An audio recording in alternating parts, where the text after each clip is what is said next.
মানে বাহুবল নয়, এই শক্তি হল মনের চোখ, আত্মিক পথ, যা ভেতর থেকে মানুষকে সচেতন, সাহসী ও আত্মবিশ্বাসী করে।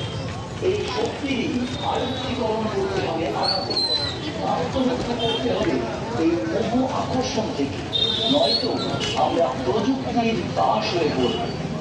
তাই ৮২তম বর্ষে পালপাড়া সার্বজনীন শ্রী শ্রী জগদ্ধাত্রী পূজা সমিতির আহ্বান, জেগে ওঠো, চেনো নিজেকে, রক্ষা করো আত্মাকে।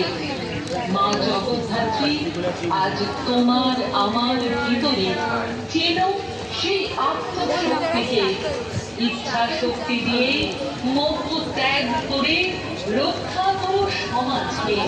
আমাদের জীবনের আধার যে শিক্ষা, তাই আমাদের মূল মেরুদণ্ডের শরীরে একদিন আকাশ আশ্রয় দেবে সমাজকে। অতিরিক্ত ইন্টারনেটের ব্যবহারে ধ্বংস হচ্ছে নবীন প্রজন্ম, বিপন্ন হচ্ছে প্রকৃতি।